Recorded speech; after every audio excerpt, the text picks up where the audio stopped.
PJ Fleck continues to overperform with his teams at Minnesota. What's going on, everybody? Big Ten Ted for this recap for the Wisconsin-Minnesota game. And, you know, I could see the comments. I can see the people typing already. He overperforms. He lost to Bowling Green. But then he comes back and beats Wisconsin. I say it on the golf course. I say it in college football, too. Everybody gets a mulligan. So this was a game coming in where I thought Wisconsin is on a roll. Wisconsin is looking good. Braylon Allen is one of the best young backs in the entire United States. But then the Minnesota defense came ready to play because I believe they knew, okay, if we stop Braylon Allen, tall task, but if we stop Braylon Allen, we win. We just have to be fairly competent on offense because you rewind to the beginning of the season, Grahmn Mertz can't beat you. And he proved it again in this game. Missing throws, not being efficient. His final stat line, 21 of 38, 171, and a pick. When Grahmn Mertz throws it more than about 20 or 25 times, that's not how Wisconsin wants to play. You look back middle of the season when Braylon Allen was really starting to get a roll and he was starting to solidify himself over Chesmalusi as the main back in Madison. Grahmn Mertz was passing between 10 and like 15, 17 times a game. That's the way they want to play because you put the ball in Grahmn Mertz's hands, you get results like you did early in the season. Let's talk about Minnesota. Outperforming. After Mo Ibrahim went down, after Trey Potts went down, Tanner Morgan didn't have a lot to deal with in this offense. He didn't have a lot to work with. I thought after those two backs went down, I'm like, this is a 500 team. With the talent that's on this roster, I'd say they're about 500. I mean, look how far back you're down on your running back depth chart, and this is a team that wants to run the football. They turned into a run-first team. They were more balanced back a couple of years ago, and Tanner put up some big plays and some big numbers 2 years ago. But this turned into a run-first team with a big offensive line and their backs. Like I said, they were going to be a 500 team, and they outperformed.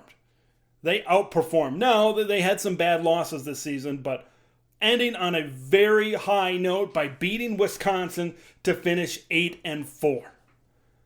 And this team, they were that close. They were that close away to probably being 10-2, the Illinois and Bowling Green games.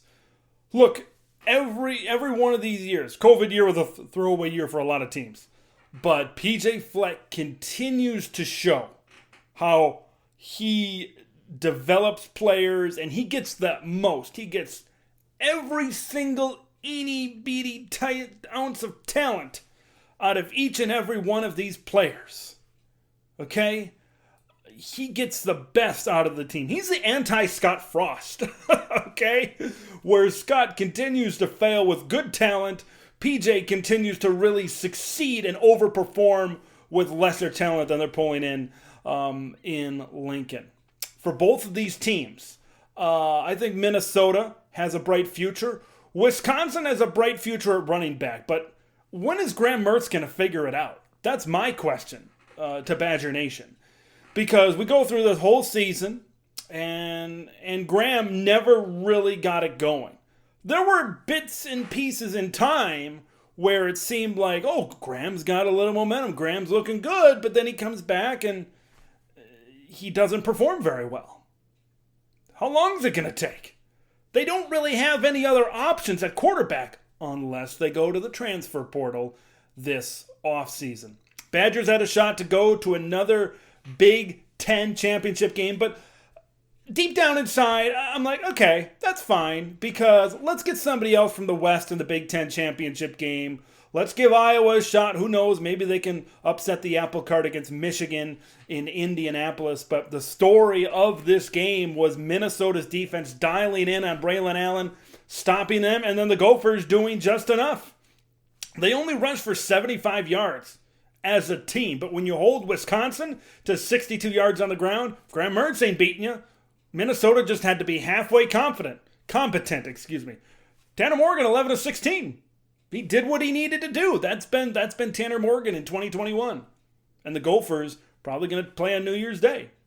So big props to PJ Fleck and them. And Wisconsin, got to get that figured out at the quarterback position. You're all set up front. You're all set at running back. Got to get that passing game figured out. I want to know what you guys think. Do you agree with me? You think PJ Fleck has overperformed with this squad in 2021? And no Tanner Morgan, no Chris Ottman-Bell coming back for the Gophers. What's the future like in Minnesota? Same with Wisconsin. Where do the Badgers go from here? Leave your thoughts in the comments below. Make sure you subscribe to Big Ten Ted and follow me on Twitter at Big Ten Ted over on the Bluebird. And we'll see you in the next one.